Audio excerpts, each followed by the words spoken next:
laws and apply money providing in any other way for the general welfare. Do you understand why criminal law and civil law are the only two law talked about in the Constitution? It doesn't talk about regulatory law. It doesn't talk about administrative law. It doesn't talk about drug courts. It doesn't talk about traffic courts. It doesn't talk about all those other courts that we've added, because the courts were supposed to be involved in certain cases, not all cases whatsoever. Do you see where your judiciary has been broken? See, words have meanings, and principles have meanings. So what he's saying is, if in Article 1, Section 8, Clause 1, that for the general welfare, it gives Congress all that power, then it would be stupid to have all the enumerated powers that follow after that, Article 2 or Clause 2 through 18, right? And then he says, but it goes farther than that. If the rest of that wasn't needed, then it will absolutely go into Article 3. And no longer do you have a separation of branches, do you? Because now you're going to have a legislature that's going to get involved in the judiciary because it must, and it can because it's got unlimited power. It's no longer limited. It no longer has restraint.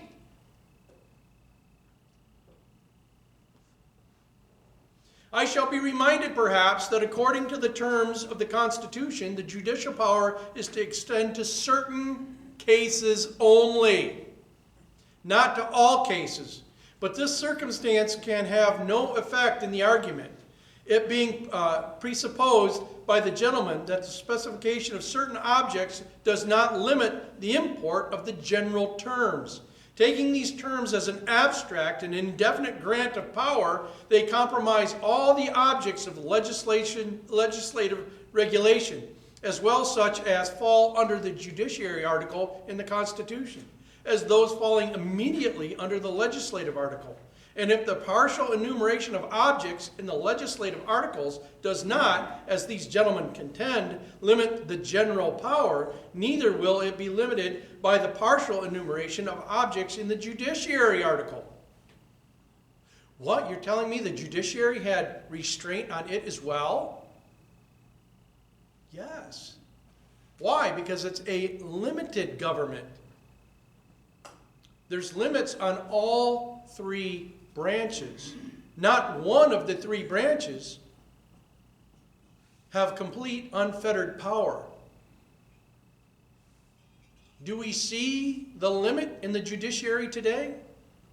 Absolutely not. We see them legislating from the bench now, don't we? We see them involved in all cases, not only certain cases. And when did this all happen? Oh, right after 1913. There's your poison date right there. It started with the 16th and 17th Amendment, pushing us into a direct democracy, completely away from everything our founders strove to bring to us, which was a republican form of government. There are consequences, sir, still more extensive, which, as they follow clearly from the doctrine combated, now I want you to pay very close attention to this slide, must either be admitted or the doctrine must be given up. If Congress can apply money indefinitely to the general welfare and are the sole and supreme judges of the general welfare, they may take the care of religion into their own hands. 1913. Article 16th Amendment, 501c3. What it was one of our self-evident truths. Man is born of God, operates under the pleasure of God, and thereby he has inherited rights, and those rights are protected by the Constitution and the common law, right? Corporations are born of what? Government. Operate under the pleasure of government, and thereby they have privileges, and those privileges are protected by statutes and the Uniform Commercial Code. What happened in 1913 with the 16th Amendment? Churches decided that they didn't have to fall under the pleasure of God in the first article of the Bill of Rights, but decided to be 501c3s, corporations born of government, operating under the pleasure of government with certain privileges. So, does it look like they may take the care of religion into their own hands? Check. That one has come to fruition. They may establish teachers in every state, county, and parish and pay them out of the public treasury. Huh. So you mean we weren't supposed to have a national education department of national, or a state department of education? You mean parents were supposed to take the raising of their children in their own hands? That they weren't supposed to be put into state indoctrinated camps and paid out of the general treasury? Is that happening today? Well, then we can check that one off, right? Already he's better than Nostradamus. Already. They may take into their own hands the education of children, establishing in like manner schools throughout the Union. Check. They may, right? Don't we have these core things that come down? National education says we got to do this thing. It goes to the state. State comes down on the schools. Tells the superintendent, well, you have to teach CRT. And your elected school board goes, well, our hands are tied. There's nothing we can do. You're fools. You're absolute fools. Why have an elected board if their hands are tied? This goes completely contrary to what Madison said. The founder, the father of the Constitution. See, these aren't my words. I get bashed all the time. Oh, John, you're so hard on the schools. That's, we've got to educate. Okay, these aren't my words. These are the founders' words. These are the principles that our country was founded on. If things are a mess, all you have to do is look to history, and you can find out what caused the mess. So was he wrong? Did he get that prediction right? Right, dead on, right? They may assume the provisions for the poor. Now, who'd have thunk that? Who'd have thunk it? Do we have welfare systems? Yeah. See, I get this all the time. Oh, Rutan, you're one of those conservatives that you don't have any heart for people. No. Madison said we need to take care of widows and orphans and men that have injuries or ways they can't feed their family. He said it's only right to take care of those people. But he said we have to do it on a republic-size scale, because it's much harder to cheat your neighbors than it is a nameless and faceless government. See, socialism operates on this big scale and makes it much easier for people to cheat.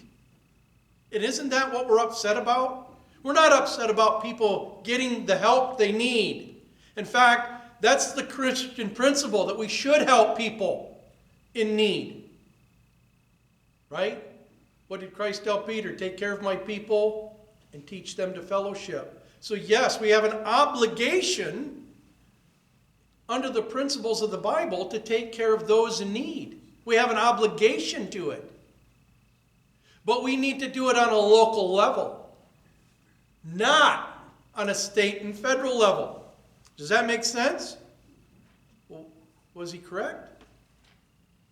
Was he correct when he said, they may assume the provisions for the poor?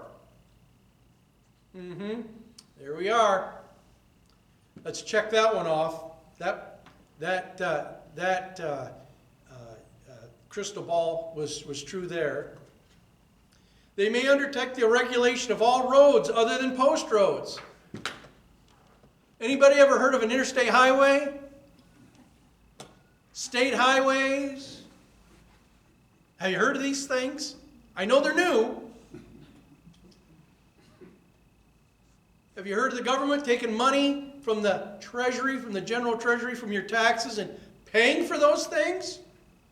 Yeah.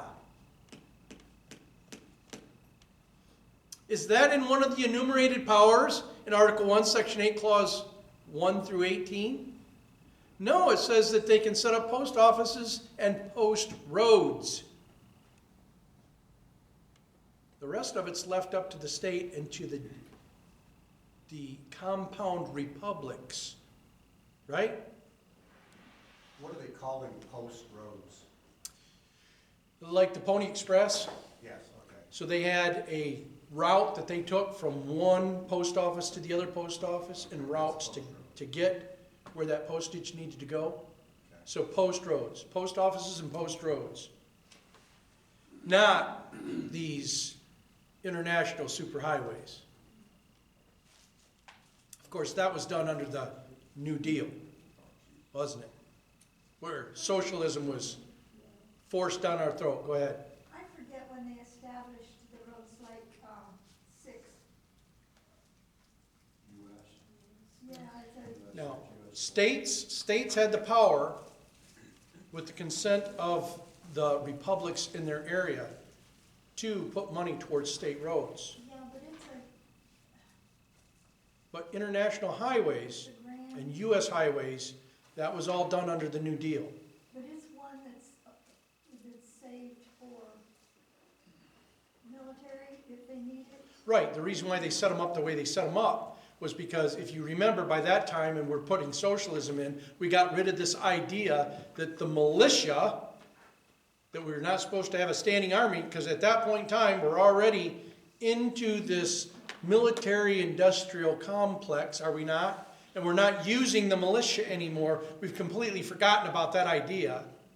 And so what we did was we were destroying the rail system, but we had to get some way to get troops from the East Coast to the West Coast in a hurry if we needed to. That's what the international highways were designed to do. That's why you have these long, straight areas to land planes on. But had we been with the militia, you've already got a force on the West Coast, don't you? You see how far we've come from the Constitution? We've come a long way, baby, but it ain't the right way.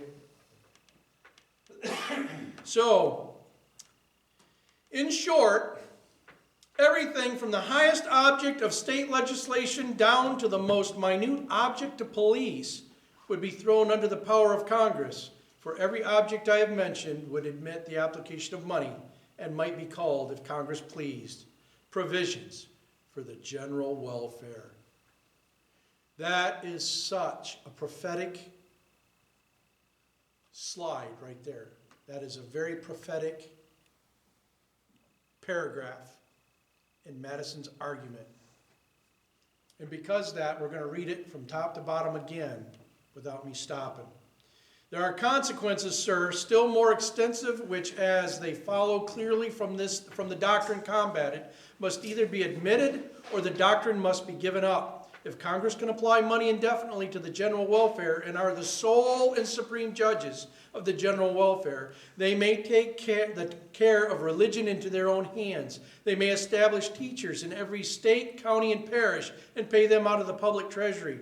They may take into their own hands the education of children, establishing in like manner schools throughout the Union. They may assume the provisions for the poor. They may undertake the regulation of all roads other than post roads. In short, everything from the highest object of state legislation down to the most minute object of police would be thrown under the power of Congress. For every object I have mentioned would admit the application of money and might be called, if Congress pleased, provisions for the general welfare.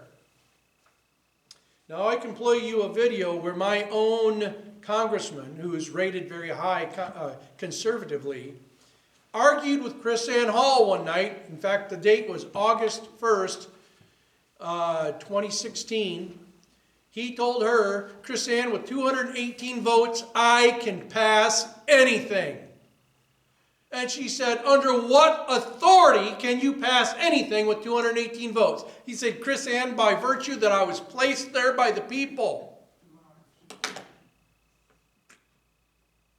That blew me away.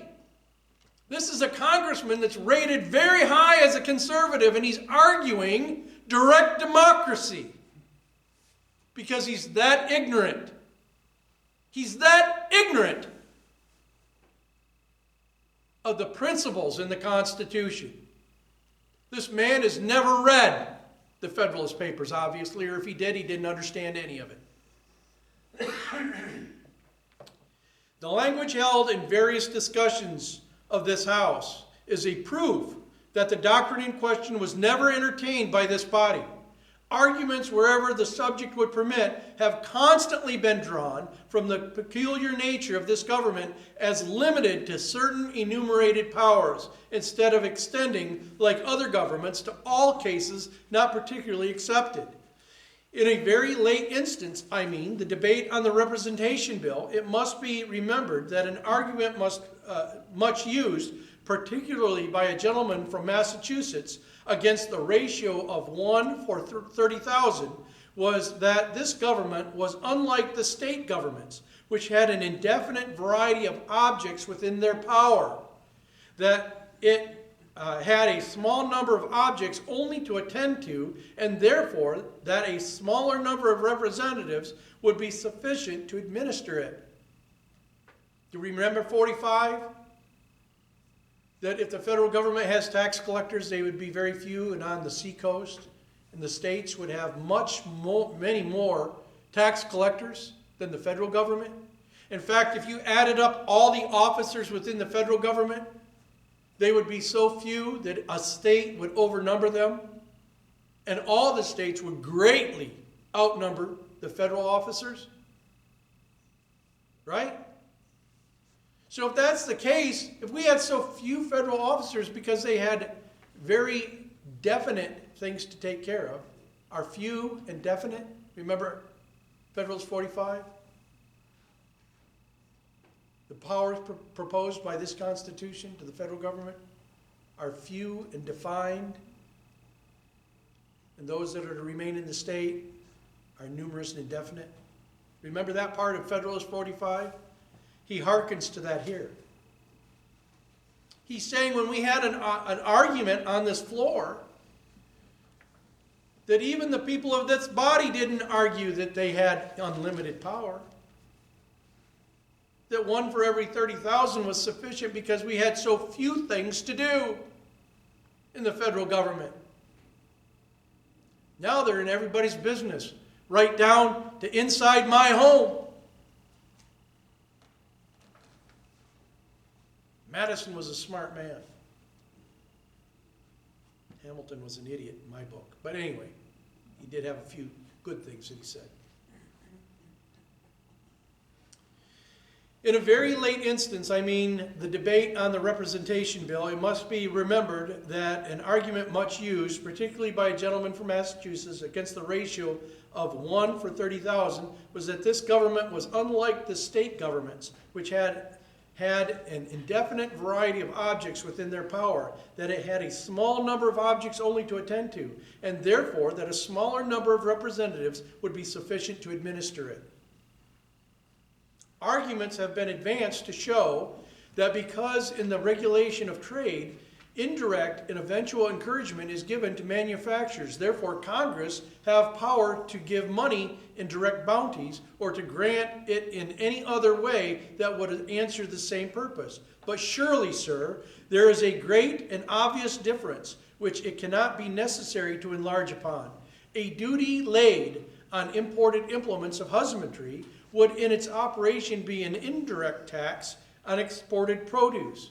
But will anyone say that by virtue of a mere power to lay duties in imports, Congress might go directly to the produce of implements of agriculture or to the articles exported? It is true, duties on exports are expressly prohibited.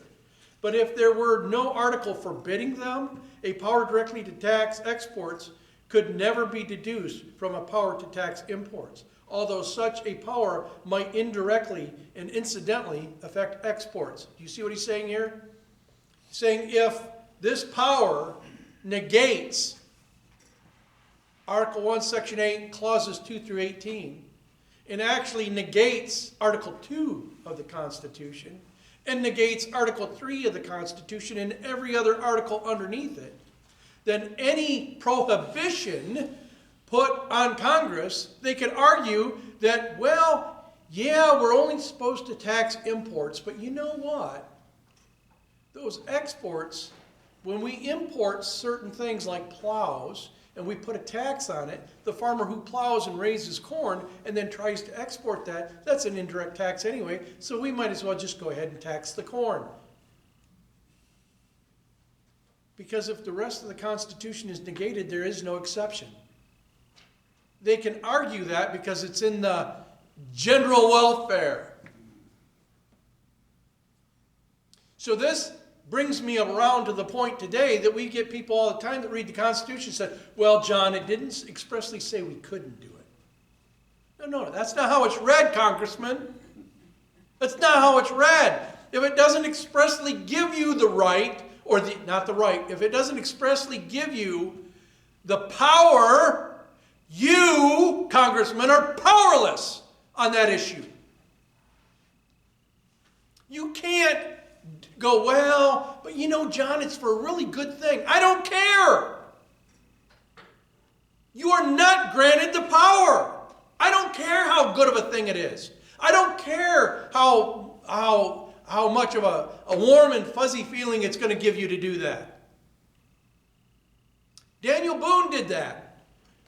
When one of the houses burnt down in the middle of winter and some of the senators' wives and children were in the cold, he went ahead and voted to give money out of the general fund, out of the treasury, to those families, $20,000. When he went home and he started campaigning, he went to a man and he said, hey, I'd like you to vote for me for Congress again. That farmer said, sir, you'll never get my vote again. And he said, why? He said, because in Congress you decided to give my money away in charity.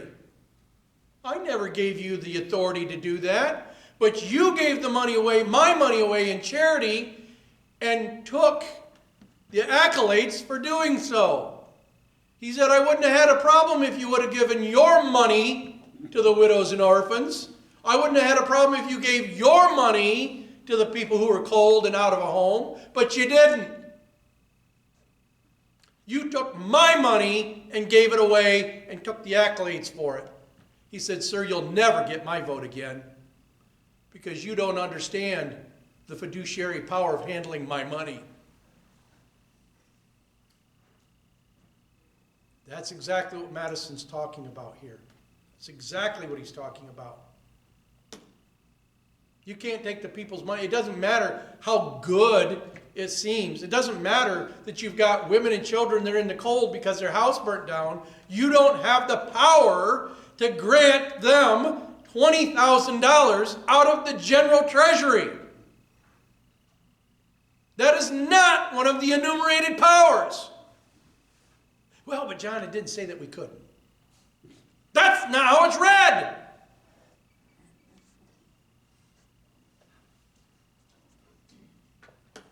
In short, sir, without going further into the subject, which I should not have here touched on at all, but for the reasons already mentioned, I ventured to declare it as my opinion that were the power of Congress to be established in the latitude contended for, it would subvert the very foundation and transmute the very nature of the limited government established by the people of America, and what inferences might be drawn or what consequences ensue from such a step. It is incumbent on us all well to consider.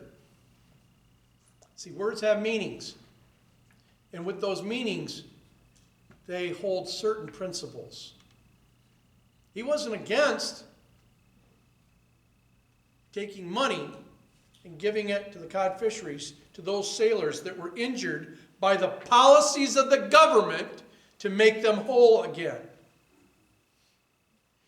He was against calling it grants or bounties and handing it over, because the principle, although the same action was going to happen, the two principles are completely different.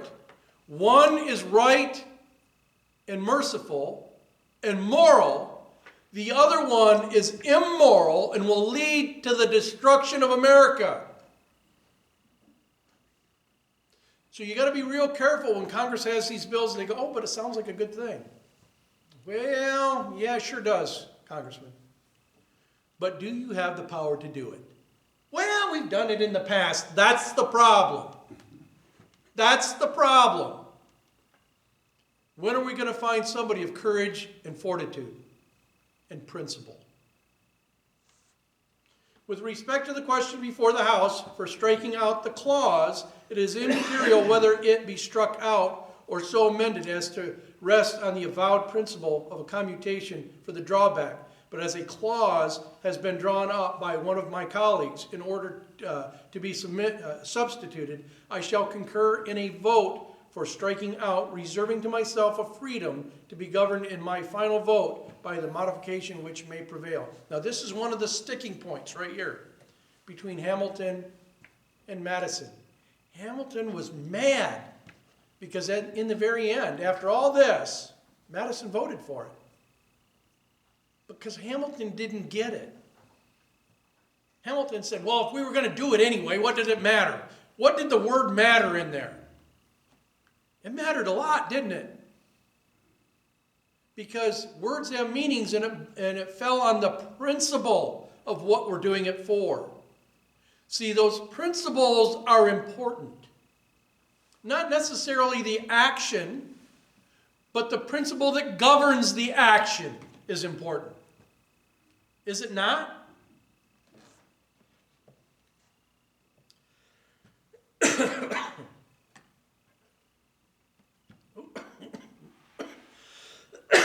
That wasn't the end of it, what happened to my presentation. But anyway, that's where it gets down to. And so it goes on further to say that Hamilton was angry because they did change the word from bounty to allowance. And that really ticked Hamilton off. Because why did Madison argue this thing if he was just going to vote for it anyway and the same action was going to happen? So do you see the mindset of Hamilton, where he was at? Do you see that Hamilton agreed with this whole argument 4 years earlier? And then when he became the Secretary of Treasury, power went right to his head. Go ahead. Were they friends after that? They were amenable. They were amenable to one another. In fact, Hamilton and Jefferson were on two separate sides pretty much all the way through. But they were friendly with one another. They wrote to each other quite often. And they both died on the same day. In fact, Hamilton didn't realize that Jefferson had died just hours prior to him. And his last words were, "Jefferson survives me." And he didn't. But they died both on the same day, July 4th. But they were on totally separate sides of a lot of issues. But I just want you to understand, just because you find somebody that's principled, just because you elect them into a position, doesn't mean that your job is done.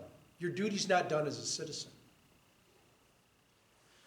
Because power has a way of influencing people. Power has a way of making people blind to certain things. It's self-evident truth. Doesn't make them bad people. It makes them human, right? But what makes it bad is when we negate our duty.